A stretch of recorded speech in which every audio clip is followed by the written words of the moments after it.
Bom, voltando, todos nós felizes.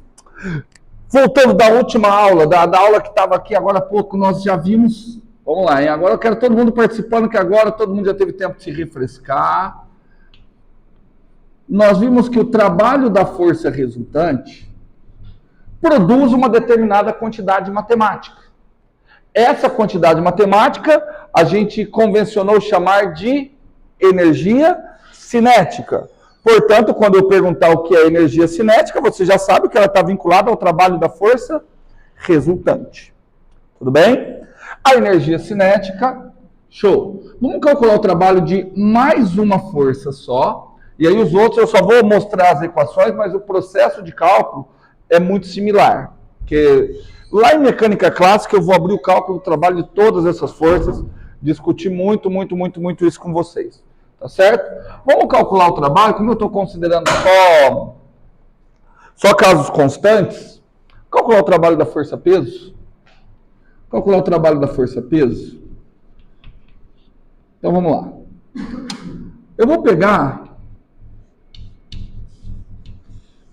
um determinado corpinho e vou pôr ele, considerar que ele estava inicialmente aqui, certo? Ele estava inicialmente aqui, nessa altura inicial.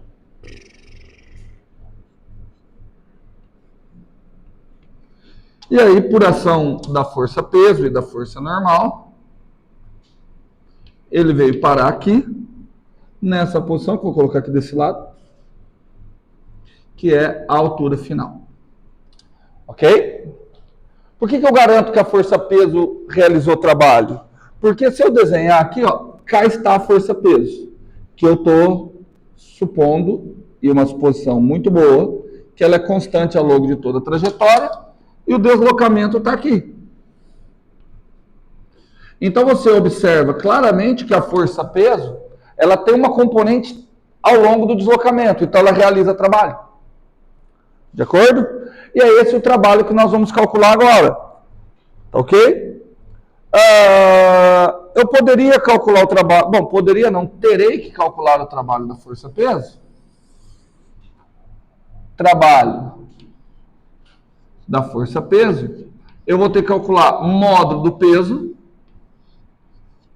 De acordo? Vezes módulo do deslocamento. Vezes o cosseno θ. Eu vou tentar ser um pouquinho rápido. Se alguém não entender, eu volto a ser mais devagar. Dá uma olhadinha aqui, ó. Para aí de copiar um pouquinho. O ângulo θ é esse carinha aqui, ó. O ângulo θ é esse carinha aqui, o ângulo entre peso e deslocamento. Olha o que está acontecendo ali, ó. Módulo ΔS cosseno θ. Se eu fizer módulo ΔS cosseno θ, eu estou calculando esse tamanho aqui, ó. Que é essa projeção aqui, tá vendo? Que olha lá, de novo, ó, olha aqui, de novo. Quem que é o cosseno θ? Esse. Que primeiro. Como é que calcula o trabalho de uma força? Módulo da força, módulo do deslocamento, cosseno do ângulo. Não estou calculando o trabalho do peso? Que é o produto escalar. Não estou calculando o trabalho do peso? Então, como é que é o trabalho do peso? Módulo do peso, massa vezes a gravidade, módulo do deslocamento, cosseno do ângulo. Ok? Só que eu estou argumentando que quando eu faço o módulo do deslocamento vezes o cosseno do ângulo, me dá esse comprimento aqui. Todo mundo consegue acompanhar? Por quê? Consegue? Porque o cosseno θ é isso por ΔS. Módulo ΔS. Passo o ΔS multiplicando. Tudo bem? Só que esse deslocamento aqui, olha só quem ele é. É eu pegar a altura inicial e subtrair a altura final. Tudo bem? Então, isso daqui, ó, ΔS cosseno θ, eu posso trocar por altura inicial menos a altura final. Cadê o senhor Leonardo? Foi embora? Então, bora. Portanto, o trabalho do peso ficará assim, ó. mg H inicial menos mg H final. Dê uma olhada que ficou numa estrutura legal de novo. Que ficou uma mesma quantidade, a mesma estrutura matemática, tanto antes quanto depois do sinal de subtração. Quem que é a estrutura matemática que ficou? Massa vezes gravidade vezes altura. Isso indica um negócio interessante. Está indicando que o trabalho da força-peso está dependendo apenas da posição inicial e da posição final. Indica que o trabalho da força-peso está independendo do trajeto. Tá ok? Por quê? Porque está independendo do trajeto. Olha só, não está pegando só o início e o fim. Você sabe o que aconteceu no meio? Só de olhar, não sabe. Então quer dizer que o trabalho independe do caminho. A única coisa que não está legal é que eu adoraria que fosse final menos inicial. Porque se fosse final menos inicial, o que eu poderia dizer? Seria uma variação. Só que isso daqui não é uma variação. Fala.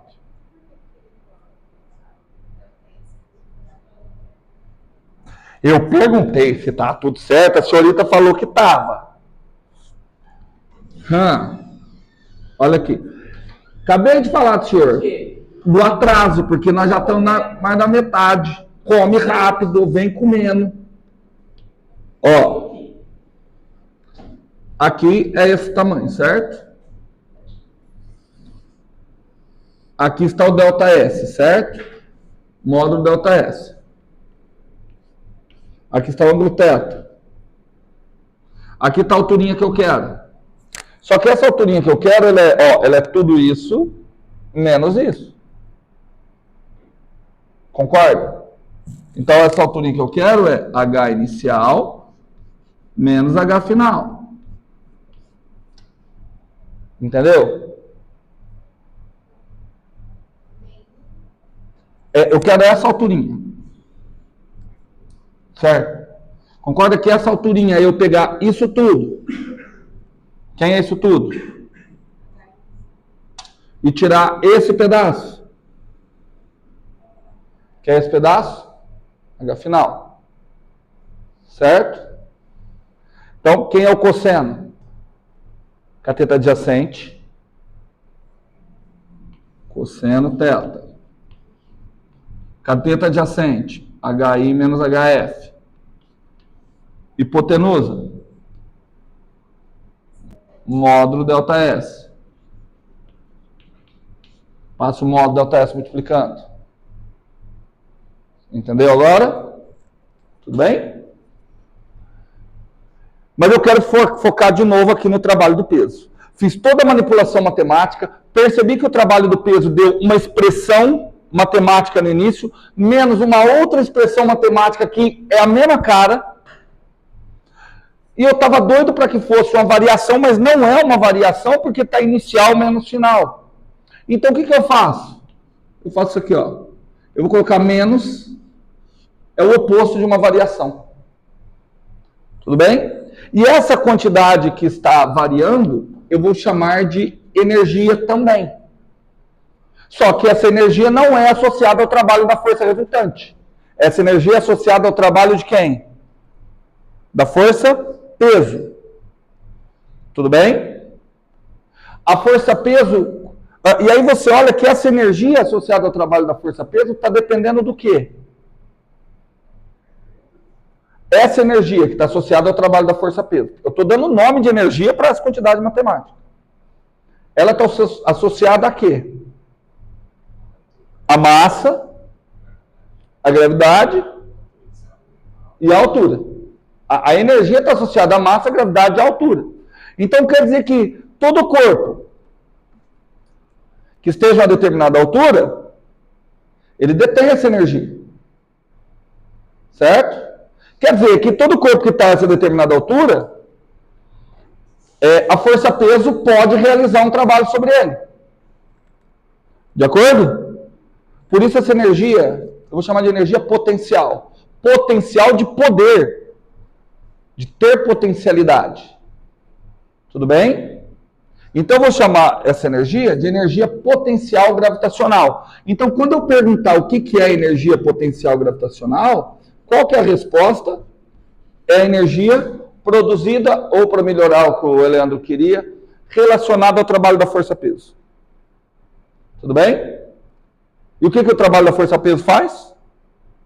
O trabalho da força-peso faz? Diminui, ou não, produz, varia a energia potencial gravitacional. Percebam que apenas a força-peso tem um trabalho que varia a energia potencial gravitacional. Olha aqui para mim, olhou para mim, para de copiar, pelo amor de Deus, tem gravação para depois? Não, todo mundo aqui. Tudo bem? Tá parado. O que é isso, Ana Júlia? Olha, tá vendo como que é fácil dar respostas óbvias? Isso é uma garrafa. Sabe o que é uma garrafa? Ela ficou olhando assim. Você não vê energia. Você não vê trabalho.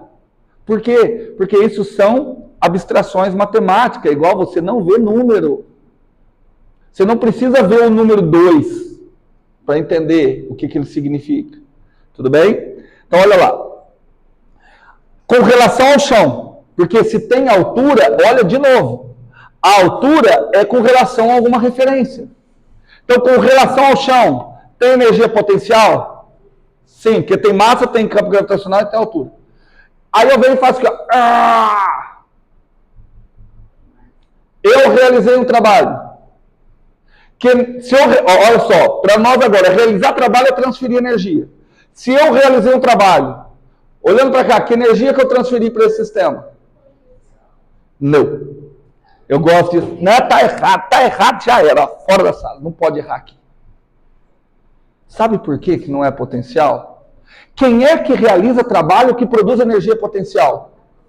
A força-peso. Eu não. Tudo bem, eu alterei a altura. A força que eu apliquei foi capaz de alterar a altura. Só que não foi a força que eu apliquei que produziu a energia potencial. E aí agora é que vocês têm que abstrair. A força que eu apliquei colaborou na força resultante, não é? Então sabe o que a força que eu apliquei fez? Transmitiu energia cinética para o sistema. Então quando eu aplico força, a minha força só pode entrar lá no trabalho da força resultante. Então olha o que está acontecendo aqui, câmera lenta, Jaiane. Eu estou transferindo energia cinética para o sistema. Você sabe o que a força-peso está fazendo? Ela está pegando essa energia cinética que eu estou transferindo e transformando em energia potencial gravitacional. Porque vocês percebem claramente que eu não consegui transformar isso aqui em energia cinética. Porque a garrafa não saiu voando. Então, eu tentei transferir energia cinética para o sistema. Por que eu não consegui? Por que eu não consegui? Porque a força-peso realizou um trabalho que converteu toda essa energia cinética que eu procurei transferir, ela converteu em energia potencial gravitacional. E agora o corpo tem essa energia armazenada. Por que armazenada? Porque se eu soltar, ele libera essa energia. E o peso faz o quê? Realiza um trabalho que converte essa energia potencial em energia cinética. Do que eu estou falando para vocês? De conservação de energia. Olha só. Ah, mas professor, você não falou nada. Olha que a conservação da energia, ela é consequência daquilo que eu defini como trabalho. Tudo bem? Ela é consequência. Fala. Agora que você levanta a garrafa, você adiciona a força nessa garrafa, que aí tem energia. Não. Ó, o trabalho da força resultante é a união de todos os trabalhos possíveis. Quando eu falo que a força resultante produz energia cinética, Eu estou querendo dizer que todas as forças estão tentando produzir energia cinética. Tudo bem? Só que essa produção de energia cinética, ela não é gratuita. Ela é às custas de algumas coisas. Então, a força-peso, para realizar um trabalho que produz energia cinética, ela vai ter que pagar uma conta. Aguenta aí. Aguenta aí. Ótima pergunta que você fez, viu, Osmar? Exemplo. Vamos imaginar aqui, ó. Vamos pegar o mesmo exemplo do carinha descendo.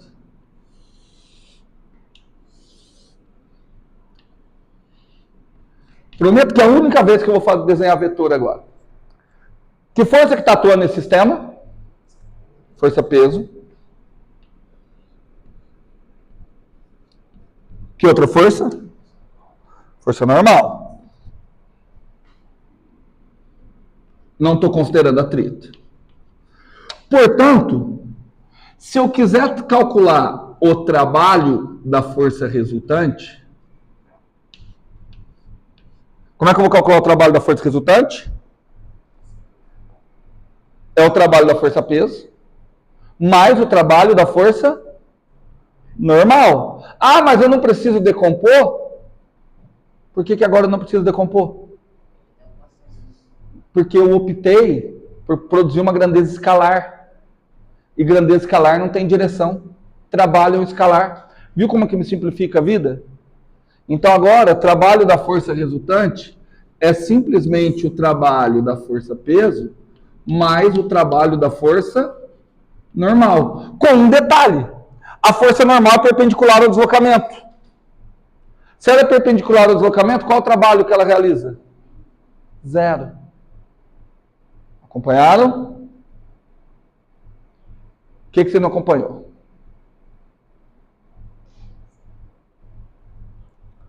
Como é que eu calculo força resultante? O vetor força resultante. Ele é a soma de todos os vetores. Soma vetorial. Então, o vetor força resultante, ele é o vetor peso mais o vetor normal. De acordo, Cat? Pega dos dois lados e faz um produto escalar com deslocamento. Do lado de cá vai ficar o quê? Produto escalar de força resultante com deslocamento. O que é isso? Produto escalar da força resultante com deslocamento. Trabalho de quem? Então vai ficar aqui trabalho da força resultante. Se eu fizer produto escalar da força-peso com deslocamento, o que vai aparecer? Trabalho da força-peso. Se eu fizer o produto escalar da normal com deslocamento, aparece trabalho da força normal. Até aí foi? Foi mesmo? Então tá bom. Eu não só troquei. Só troquei, parece que eu fiz muito pouca coisa. Eu mudei completamente o conceito. Enquanto eu estava trabalhando com força resultante, eu tinha que decompor vetor, eu estava trabalhando com um tipo de objeto matemático, que é vetor. Criei esse conceito, criei entre aspas, que não me dá mais a necessidade de trabalhar com vetor, porque agora estou trabalhando com escalares. Tudo bem? E aí agora eu vou analisar. Quanto é o trabalho da força normal? Quando eu pergunto quanto é trabalho, está relacionado à componente da força paralela ao deslocamento. Só que a normal ela é perpendicular ao deslocamento. Se ela é perpendicular ao deslocamento, ela é o componente centrípeta. E quanto que é o trabalho de componentes centrípetas? Zero. Porque ela não aumenta nem diminui módulo de velocidade. Lá do começo da aula. Lembrou? Tudo bem? Então, o trabalho da força normal é zero. E aí agora eu vou tornar mais simples ainda. O trabalho da força resultante produz uma quantidade matemática. Do que nós chamamos essa quantidade matemática? Que é o trabalho da força resultante. Do que eu chamei? Trabalho da força... Tá na lousa. Não tá na lousa. Tá na lousa. Do que eu chamei o trabalho da força resultante, meu santo Deus? Produz o quê? Varia a energia cinética. Certo? Certo? Então, o trabalho da força resultante variou a energia cinética. Em contrapartida, o trabalho do peso faz o quê? Varia negativamente a energia potencial gravitacional. Agora, não decore essa equação. Vamos ler aquela equação. Olha o que ele está dizendo. Para que a força-peso produza energia cinética, tem um preço. Qual é o preço? A energia potencial tem que diminuir. Então, a energia cinética produzida pelo trabalho da força-peso só é possível se houver uma diminuição na energia potencial gravitacional. Tudo bem? Quando eu faço isso daqui, ó, pá, naquela conta ali entra uma outra força. Quando eu faço esse movimento. Ó, exemplo aqui. Vamos considerar que aqui está a minha mão empurrando a garrafa. Vamos lá. Que força que está atuando na garrafa? A força que eu aplico para cima. Vou chamar essa de força F. E tem a força peso para onde? Para baixo. É uma força normal. Certo? Então, é uma força de compressão. Vamos analisar aquele sistema? Vamos analisar aquele sistema? Trabalho da força resultante agora vai ser igual a quem? Trabalho da força F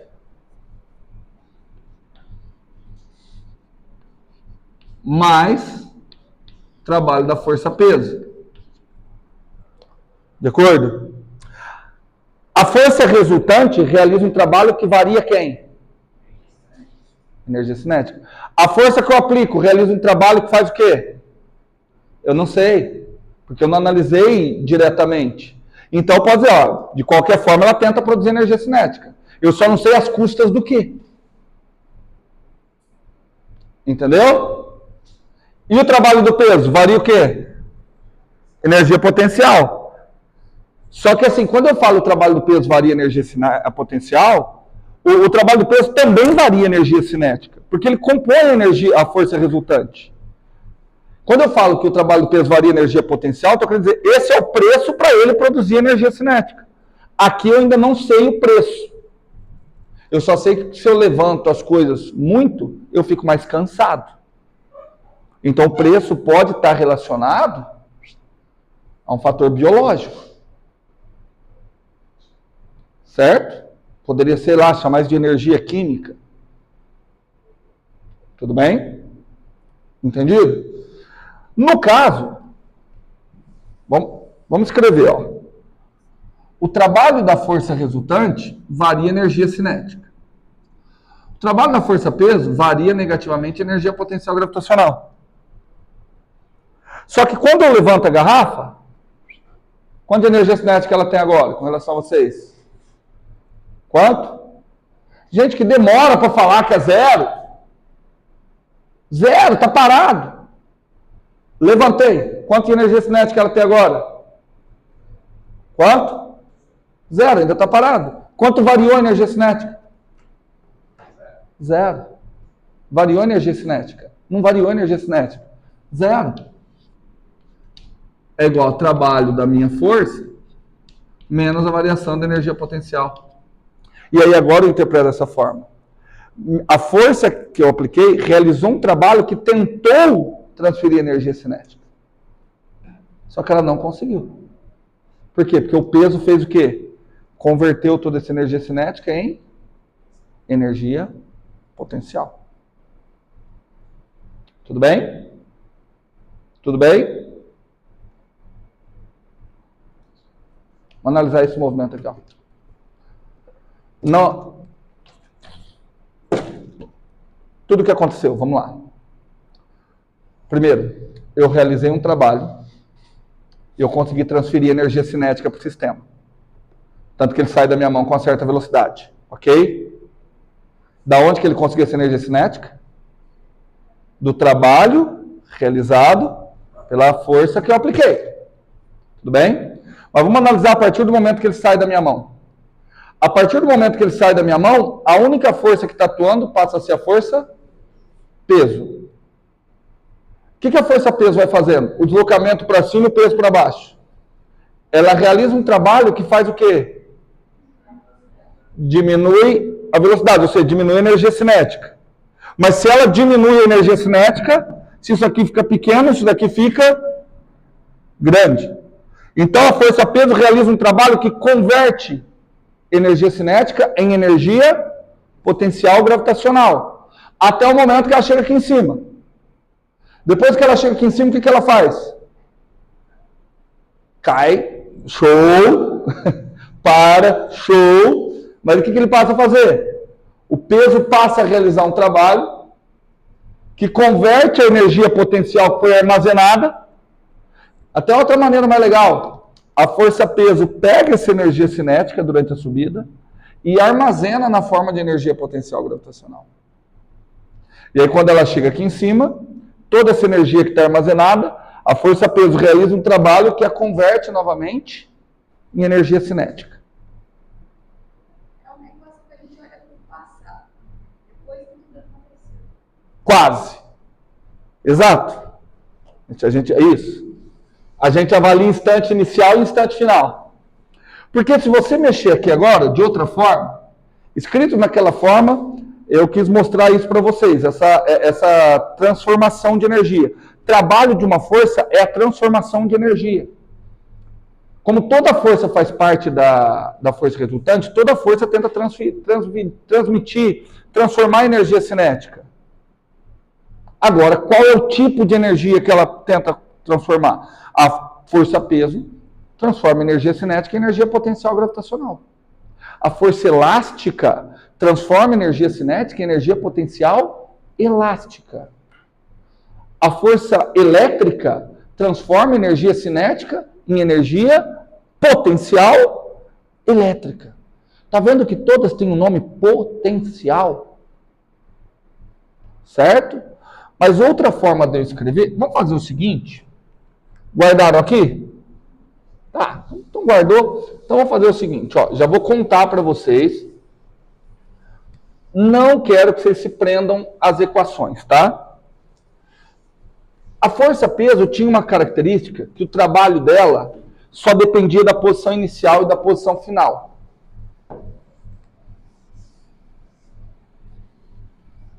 Eu juro que eu não quero bagunçar a cabeça de vocês, mas eu não... Vocês conhecem alguma outra coisa que estranhamente só depende da inicial e da final? Ô, gente, vocês acham normal que a hora que... O que você está calculando quando você está calculando uma integral? Está calculando uma área. Não é meio absurdo que o cálculo de uma área, você não precise olhar para o meio? Vocês nunca acharam isso interessante, gente? Só eu que acho essas coisas interessantes? Meu Deus do céu. Na minha cabeça eu tô olhando tudo que aconteceu. Olha aqui, ó. Aqui você tem uma função, f. Aqui você tem um x, f de x. Já eu vou retomar e fazer o casamento com energia, tá? Já, aguenta aí.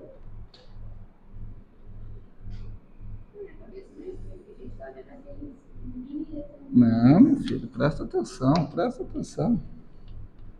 Ó. Aqui está o A, aqui está o B. Aí você quer calcular essa área, né? Olha como que, para mim, é absurdo. Calcular essa área é calcular a integral desde A até B. Essa é só a notação, né?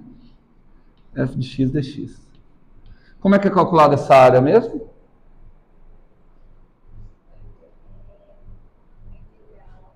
Não, a integral já está ali. Mas como é que calcula essa integral, gente? Que método, gente? Como é que eu calculo essa integral? Pronto, é a primitiva atuando em B. Não é isso? Menos a primitiva. Você está vendo como é que a cabeça de vocês é moldada exclusivamente para partes mecânicas? Porque a primitiva aplicada na minha cabeça do que eu aprendi. Ah. Tá errado. A primitiva é uma aula de integral. Não, está errado. Está errado. Integral é um número. Primitiva é uma função. Tá certo? Você calcula a integral, uma das maneiras de calcular a integral de uma função é através da primitiva. Certo? Eu até prefiro nem chamar de primitiva. Pode ser, não tem problema, mas uma antiderivada. Certo? Quando eu falo integral, estou falando de um número. Tudo bem?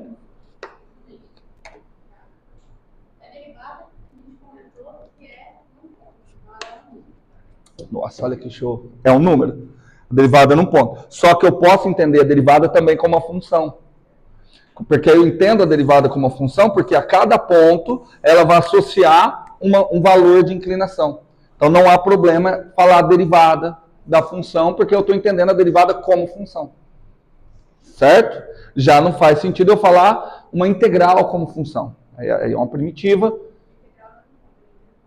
Isso. Tudo bem? Mas eu quero que vocês notem o seguinte. Presta atenção. Eu estou calculando uma área. Essa área começa aqui e termina aqui. Vocês perceberam que sequer o valor da função eu preciso saber? Para eu calcular essa área toda, a única coisa que eu preciso saber é como é que a primitiva se comporta nos extremos. Isso não é assustador para vocês?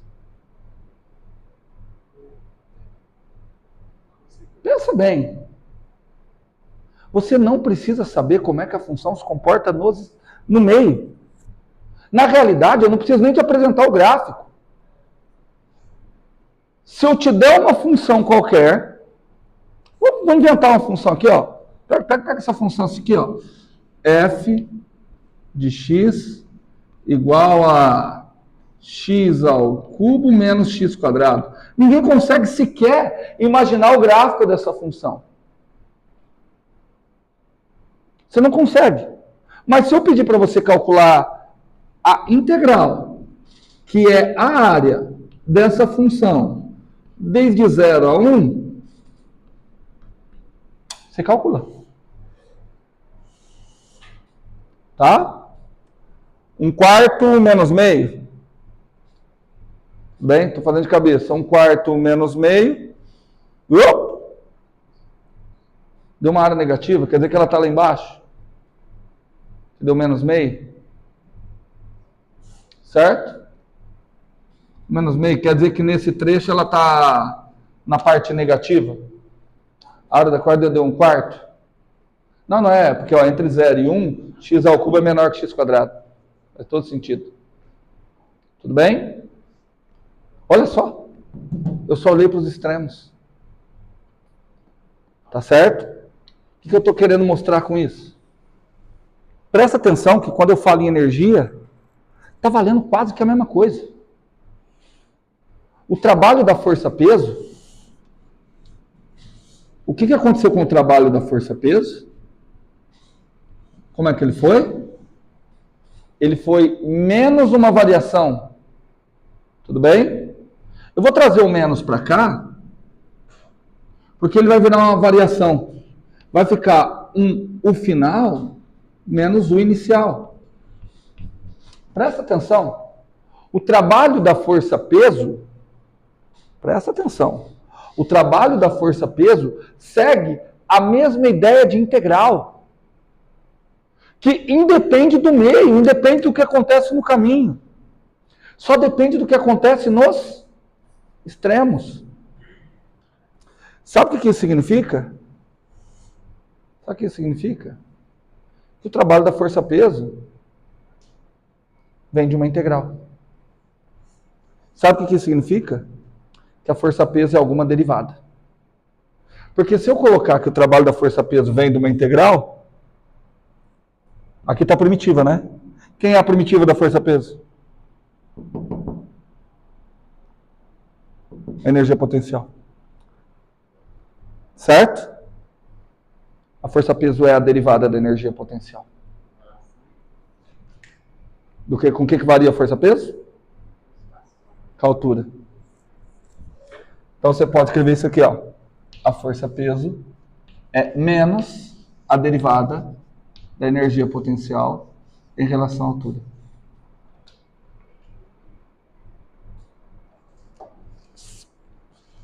Vamos pegar outro que é mais fácil? Como é que calcula a energia potencial elástica, que vocês já sabem? Meio K x ao quadrado. Olha só, outra energia cujo trabalho só vai depender da posição inicial e da posição final. Outra energia cujo trabalho vai fazer isso aqui. Então isso significa que a força elástica deve ser menos a derivada da energia potencial elástica, nesse caso com relação a x. Faz aí, confere, deriva e vê se dá. Certo? Tá vendo que tudo são consequências matemáticas?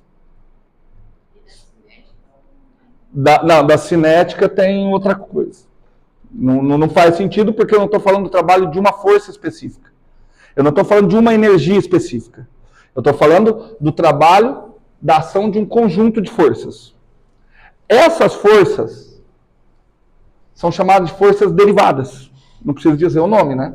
Não preciso dizer por quê. Que elas são derivadas de uma energia potencial. Um nome mais comum para essas forças, vocês já devem ter visto, é que elas são forças conservativas. E por que elas são conservativas? Olha lá, meu amigo Kainan. Elas são conservativas por isso aqui, ó. Vamos imaginar, aqui você tem uma energia cinética. Aqui você tem uma energia potencial. Pode ser energia potencial elástica, pode ser energia potencial elétrica, energia potencial gravitacional. O que acontece? É possível eu transformar energia cinética em energia potencial? Para ficar mais fácil, pensa na força-peso. A força-peso consegue transformar energia cinética em energia potencial gravitacional? Sim. Então, ela consegue realizando um trabalho negativo. Durante a subida. Durante a subida, o que a força-peso faz? Diminui a energia cinética e transforma em energia potencial gravitacional. Quando chega lá em cima, o que a força-peso faz? Realiza outro trabalho, que agora vai fazer o quê? Transformar a energia potencial gravitacional em energia cinética. Como agora ela está produzindo energia cinética, aumentando o modo de velocidade, ela passa a realizar um trabalho positivo. Tudo bem? Essas forças que conseguem realizar esse tipo de trabalho, tanto na ida quanto na volta, são chamadas de forças conservativas. O nome não é gratuito. Se elas são forças conservativas, quer dizer que elas conservam alguma coisa. O que elas conservam? Oi? A energia associada ao trabalho delas. Ela não conserva? Tudo bem? Essa energia associada ao trabalho de forças conservativas, nós damos um nome. Energia mecânica. Tudo bem? Só para ilustrar mais. Vou pegar aqui, ó. Imagina que eu tenho um sistema. Ele está submetido à ação de uma força-peso. Ele está submetido à ação da força elétrica. E ele está submetido à ação da força elástica. Vou pegar essas três aqui. Força elástica. E lá. Tudo bem? Vem comigo. Se eu for calcular o trabalho total sobre esse sistema, como é que vai ficar? Trabalho da força resultante igual o quê? Como é que vai ficar? Vamos, gente. Fala, que senão eu acho que vocês não estão entendendo nada.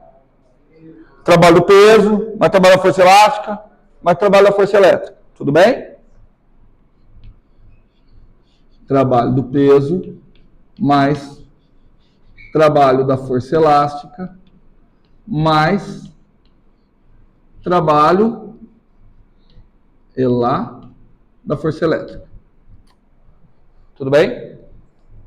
Só que aí, eu sei que o trabalho do peso varia a energia cinética. Perdão, o trabalho da resultante varia a energia cinética. O trabalho do peso está associado a uma variação negativa da energia potencial gravitacional. O trabalho da força elástica também está associado a uma variação negativa da energia potencial elástica. E o trabalho da força elétrica também está associado a uma variação negativa da energia potencial elétrica, que eu vou colocar como V. Você está vendo que a produção de energia cinética é a custa da diminuição de todas essas energias? Só que eu posso abrir ainda mais esse sistema para tentar buscar o porquê do nome conservativa. O que é a variação da energia cinética? Energia cinética final menos energia cinética inicial.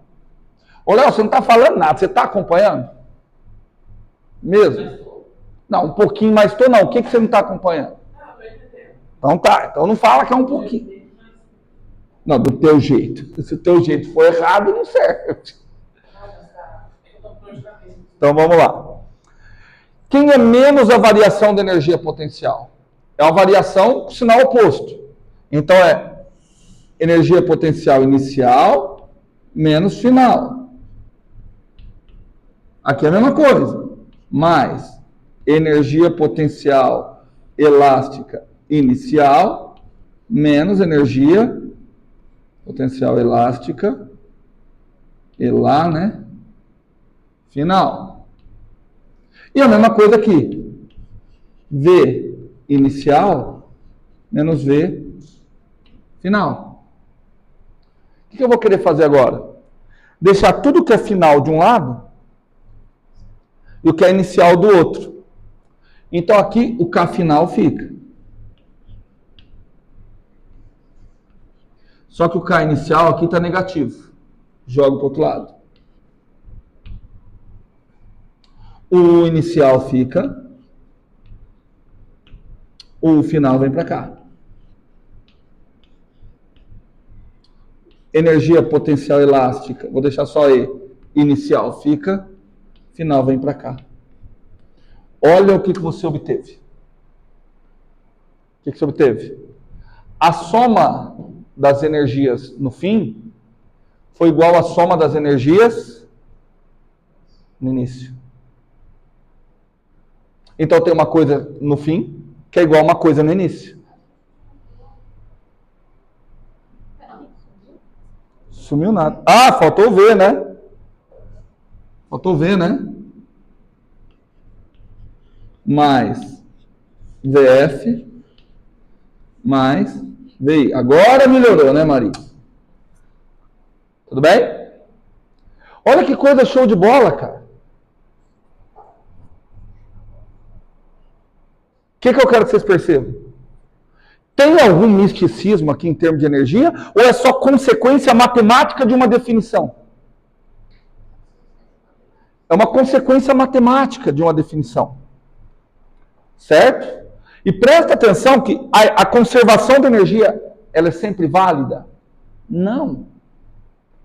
Essa energia aqui, que estão todas associadas ao trabalho de forças conservativas. O que são forças conservativas? São forças derivadas. O que são forças derivadas? Aquelas forças cujo trabalho independe da trajetória. Certo? Tudo bem? Deixa eu perguntar, me responde com sinceridade. Vocês conseguem entender que eu demonstrei a lei de conservação de energia? Não foi uma demonstração completa, com todo rigor matemático, eu só tratei com forças constantes, sei o quê. Vocês conseguem ver que eu demonstrei? Conseguem ver que eu demonstrei? Se eu demonstrei, quer dizer que isso é um teorema. Certo? Então, dentro da mecânica, a conservação de energia é um teorema. Só que ela não é válida sempre. A conservação de energia, dentro da mecânica, ela só é válida se o meu sistema admitir apenas forças que são conservativas. Acompanharam? Deixa eu melhorar aqui, ó. Deixa eu melhorar aqui. Então, ó. KF mais UF. Já começa a aula de termodinâmica de hoje. Mais EF mais o quê? VF. Isso é igual. Eu não gosto de coisinha apertadinha, feiosa. KI mais UI mais EI mais VI. Deixa eu só repassar. Vou ser pedante de novo. Ser pedante. O que a gente fez? Que maneira que eu optei? Eu optei o seguinte, olha, não quero mais ficar trabalhando com vetor para resolver problemas de física. É que aqui eu não tive tempo de mostrar como que isso simplifica realmente determinados cálculos. Não quero trabalhar mais com vetor. Então eu vou criar uma grandeza escalar que me livre de ficar trabalhando com forças vetoriais, que me livre da necessidade de trabalhar com resultantes centrípetas. Quero calcular apenas situações em que eu consigo mudar o módulo da velocidade. Para isso, o que eu fiz? Fiz uma definição de uma nova grandeza, que é o produto escalar entre uma força e o deslocamento. Quando eu comecei a operar, essa grandeza eu chamei de trabalho, quando eu comecei a operar com essa grandeza, eu percebi que cada força na natureza realiza um trabalho diferente. Que matematicamente, o trabalho é sempre uma variação. Essa grandeza que é variada, eu resolvi chamar de energia. De tal modo que o trabalho da força resultante, aquilo que foi produzido pelo trabalho da força resultante, eu batizei de energia cinética. E aí, cada força na natureza, eu batizei o trabalho por algum nome de energia. Ok? Depois eu reinterpretei isso de que forma? Como todas as forças contribuem para a força resultante, e a força resultante varia a energia cinética, então eu disse que todas as forças tentam produzir energia cinética. Porém, cada força tem um trabalho específico. Esse trabalho específico eu entendi como a energia necessária ou como a contrapartida necessária para a produção de energia cinética. Tudo bem? De novo, com manipulações matemáticas, eu cheguei numa lei que eu estou chamando de lei de conservação de energia. Que aqui é um teorema. E se é um teorema, eu preciso dar as condições para qual o teorema é válido. Tudo bem? O teorema vai falar que as energias produzidas pelo trabalho de forças conservativas se mantêm constante. Essa energia eu chamo de energia mecânica. Tudo bem? Que nós estamos estudando ela em mecânica. Foi. Qual que seria o problema óbvio a ser colocado? E se eu colocar uma força que não é conservativa?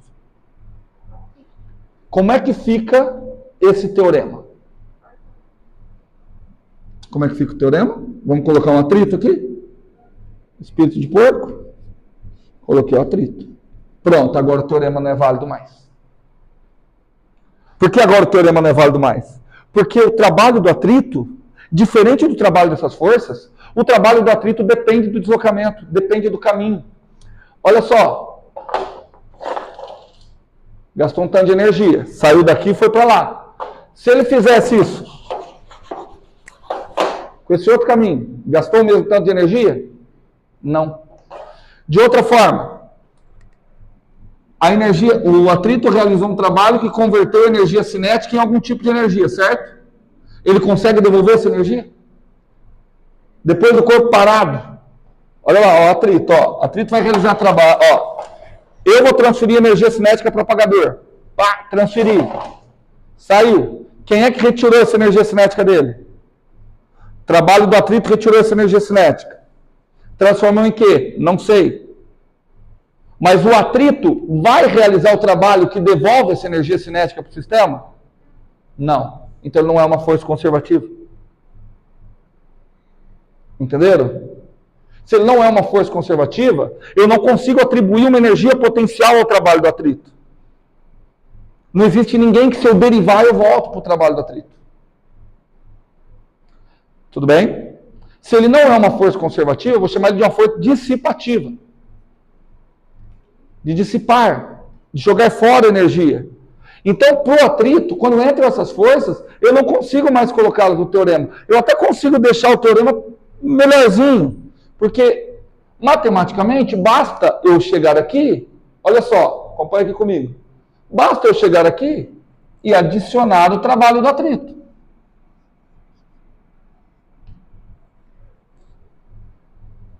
Certo? Basta eu chegar aqui, então aqui está adicionado o trabalho do atrito. Aqui fica adicionado o trabalho do atrito.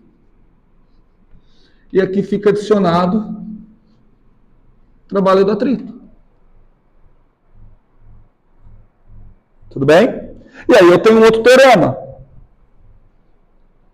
O outro teorema é o seguinte, olha, dado um sistema qualquer, a energia mecânica final do sistema é igual à energia mecânica inicial mais o trabalho realizado pelas forças dissipativas.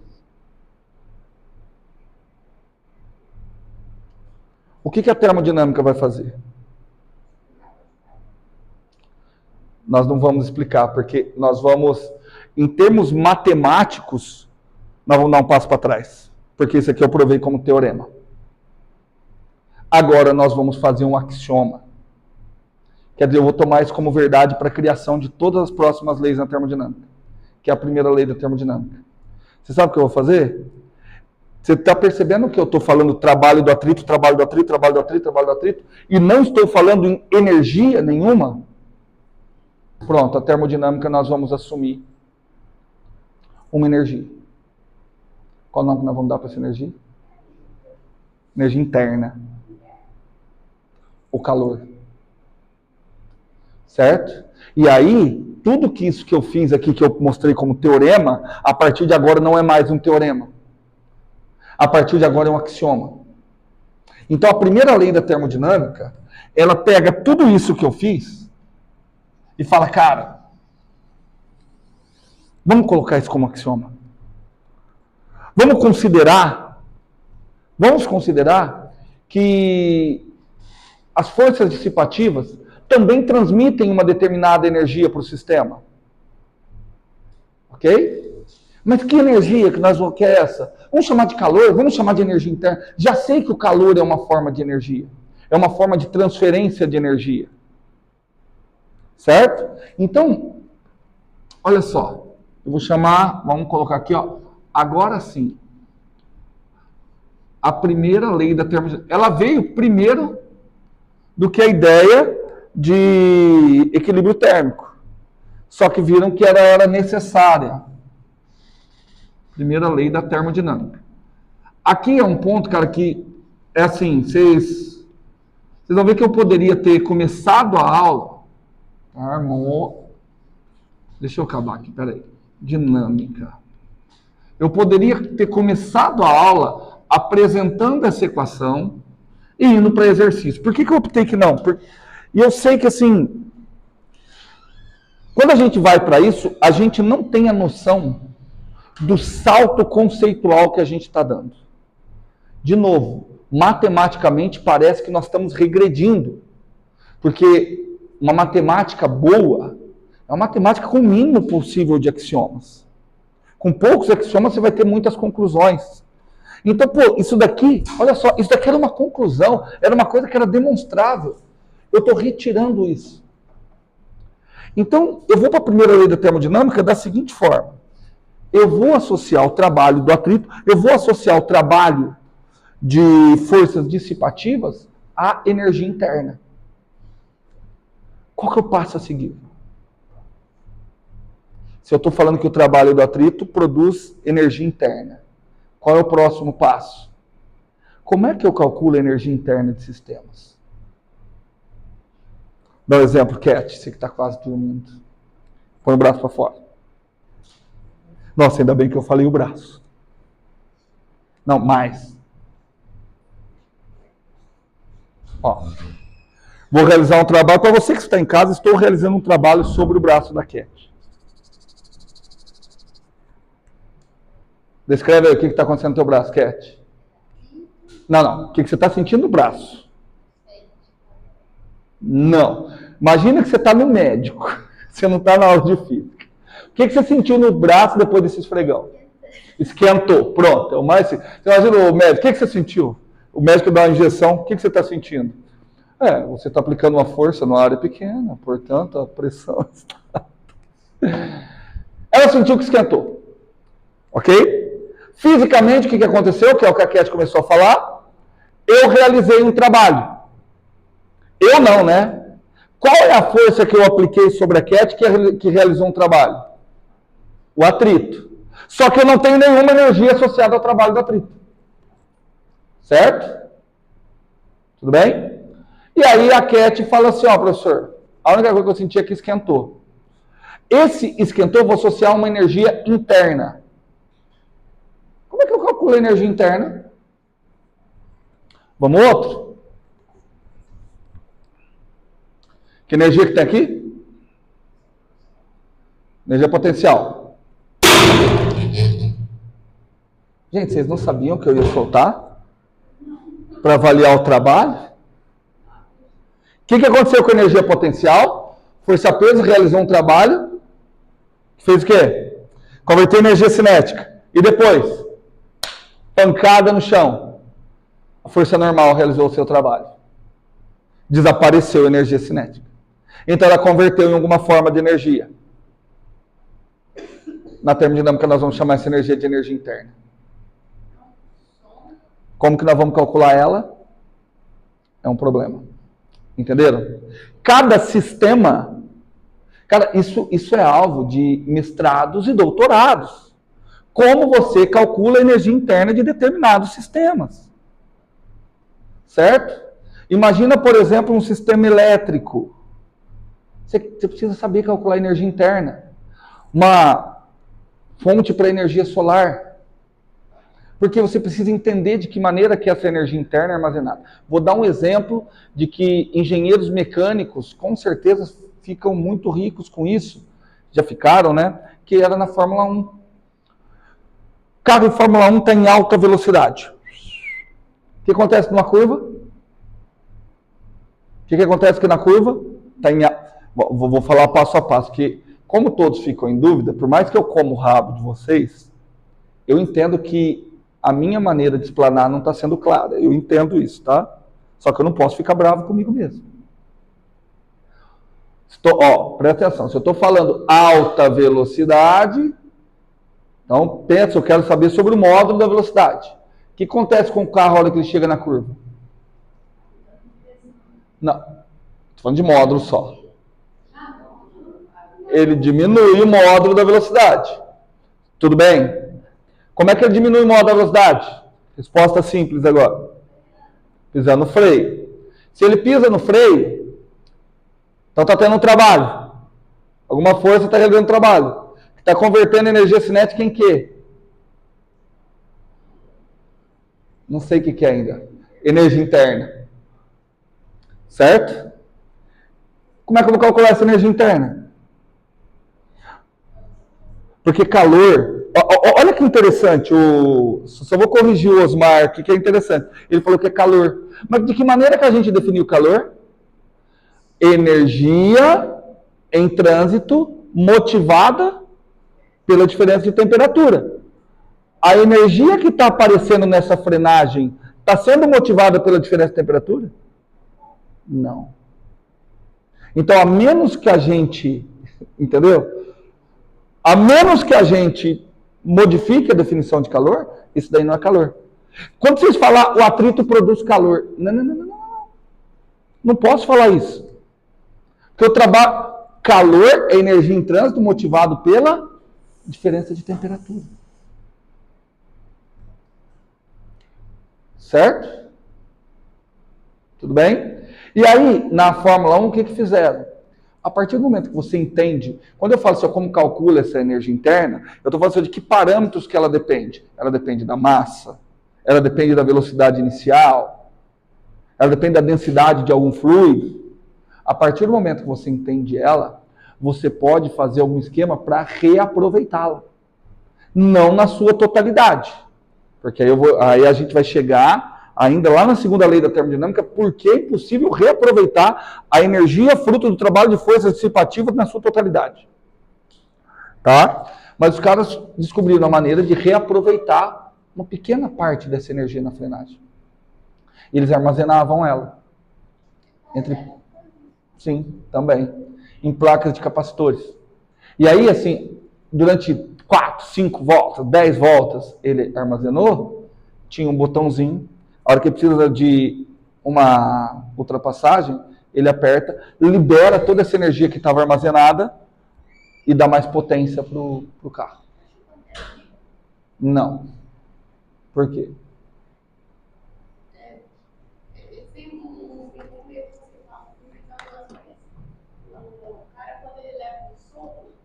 O uniforme dele armazena energia cinética.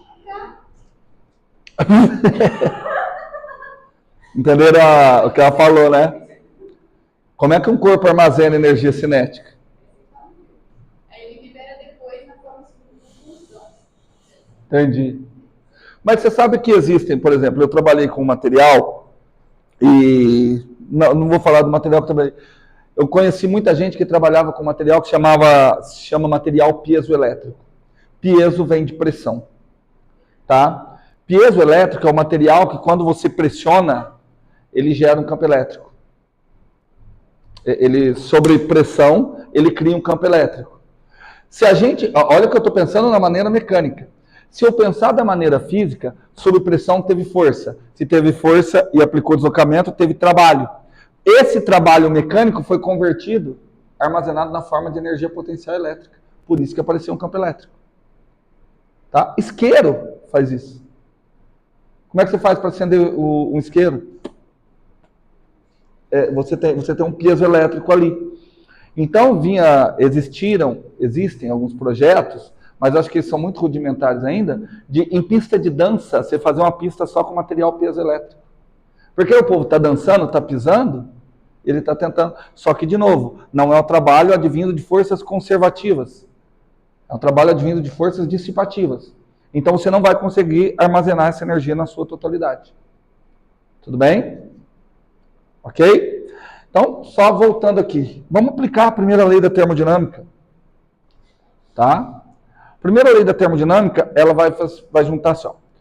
Vamos lá. Quais são as duas maneiras que eu tenho de transferir energia para um corpo? Via trabalho e via calor.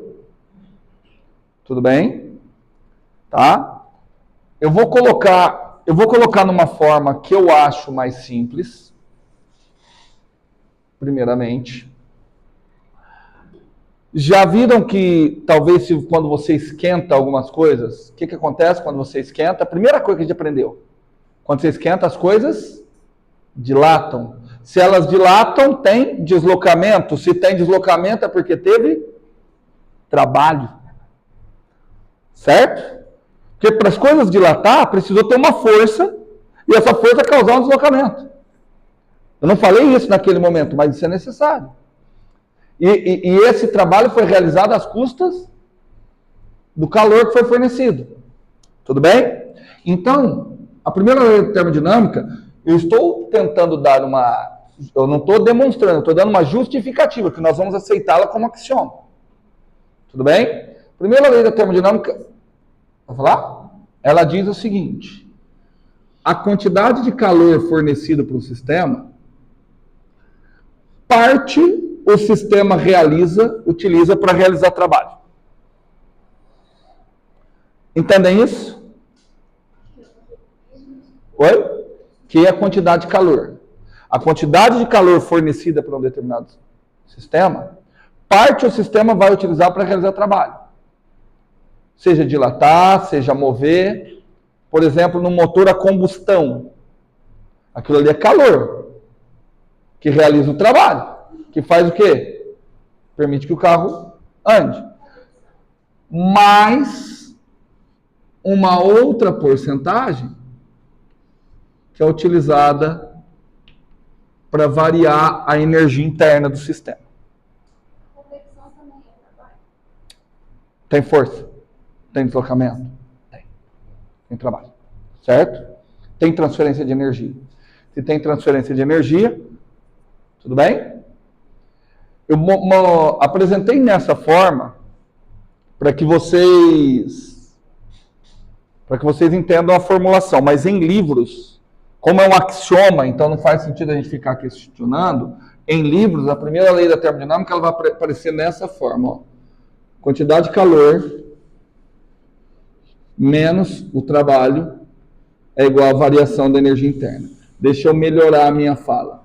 Em livros de física, ela vai aparecer dessa forma. Em livros de química, em livro de química me parece até mais legal, que dá a quantidade de calor mais a quantidade de trabalho. Que ele fala assim, ó, toda energia transmitida para um sistema acarretará na variação da energia interna. Por que a física opta pelo sinal de menos? Assuntos para depois. Tá bom? Fala, Cat.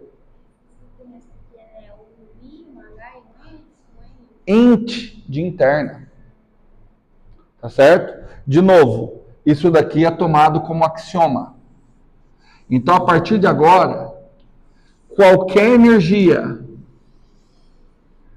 que não seja calor e que não seja trabalho, que não seja advinda de calor ou advinda de trabalho, eu vou chamar de energia interna. Certo? Qual é o grande problema? Quais são os problemas que vocês podem até direcionar pesquisas para a vida? Como é que calcular a energia interna de sistemas? E aí é por isso que, assim, eu não sei se vocês já se perguntaram, né? Pô, para você fazer um doutorado, você tem que pegar um doutorado e ser uma coisa inédita. E aí muitas vezes vocês se topam com um doutor, que você fala, cara, aquele cara é doutor, cara, o cara não sabe ler com creu, o cara é ruim pra caramba. Por quê? Porque o doutorado, você pega um problema e vai. Não quer dizer que o problema seja difícil, não quer dizer que o problema seja complicado. Ele só é inédito. Olha só, você imagina, eu escolhi um determinado sistema para trabalhar, eu preciso descobrir como é que varia a energia interna. E aí aqui existem trocentas coisas. Existe matemática muito grande para pôr, existem novas, você só conhece a expansão de Taylor, talvez série de Taylor, série de Fourier, existem séries produzidas para se descrever a energia interna de determinados sistemas. Por exemplo, sistemas ferroelétricos. Sistemas ferroelétricos são materiais que criam campo magnético e o campo magnético fica permanente. Pô, como é que eu vou avaliar a energia interna desse sistema? Não tem uma equação certinha, mas você tem uma expansão séria que você vai determinar. Aí você vai falar permissividade do vácuo, permissividade 2, permissividade 3, vai utilizar cálculos tensoriais. Qual que é o nosso curso, o que é o nosso aqui em termodinâmica? Hoje eu estou falando o alvo agora do curso de termodinâmica. Nós vamos avaliar a energia interna de sistemas simples. Palpite.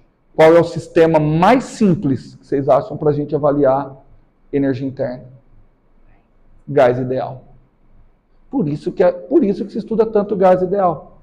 Que a partir do gás ideal eu entendo os fundamentos da termodinâmica, entendo só a fundamentação a partir de um sistema que eu consigo avaliar. Certo? E aí, ó, a aula de termodinâmica foi só isso aqui hoje. Viu? Eu acho tão estranho que a gente vê coisas sobre isso no ensino médio, achando que eu sou estudo isso, sabe? Só de falar em inglês. E a gente É porque vocês não têm aula de física no ensino médio. O ensino médio, ele é... Isso em qualquer escola. Ele é assim, ó, vou te preparar para colocar o X no lugar certo. Quando você cria um sistema de ensino cujo objetivo é passar numa prova, a chance dele ser fracassado é muito grande. E na faculdade também. Quando você vem para a faculdade com um único intuito de pegar um diploma, a chance de você sair fracassado também é grande. Tá? Certinho? Estou ansiosíssimo para que a gente possa trabalhar, porque assim, Já que eu falei que a energia interna de um gás, nós vamos trabalhar com gás, porque ele é o sistema, eu já sei a energia interna do gás. Calculei nas aulas passadas. 3 meses de KT. Se vocês lembrarem. Certo? Ah, mas era um gás diferente, hein? Era um gás que eu considerei ele com a bolinha só. Lembra, Jaiane? É um gás que eu considerei ele com a bolinha só. E se o gás for diatômico, com 2 bolinhas? Vai ser 5 meses de KT. Uma bolinha só, né? Não, gás formado bolinha só, gás monoatômico. Um gás hélio, por exemplo, neônio, argônico, qualquer gás nobre. Mas o H2, por exemplo, ele é uma molécula, né? Aí não dá para você fazer aquelas análises que eu fiz. Porque ela não vai simplesmente bater e sair. Tudo bem? E aí a gente vai puxar, a gente vai estudar tudo isso. Hoje eu vi um post muito legal no Instagram, acho que foi da Cat. A pessoa colocou assim, ó, por favor, alguém me indique um livro. Ah, eu tô tão assim, eu quero um livro para chorar. Mandou o livro do Sears. Eu mandaria o do Moisés. Moisés. 1, 2 e 3. Com a abordagem que eu estou fazendo, eu acho difícil vocês acharem um livro que siga toda essa abordagem bem conceitual que eu estou fazendo. Continuem, eu estava vendo a Cat com o livro Física Conceitual do Reit. Ele vai ajudar bastante. Vou tentar no feriado ver se eu escrevo, se eu transcrevo, embora eu não sei se eu vou transcrever tudo isso aqui. Porque aí não faz sentido. Tá ok? Então,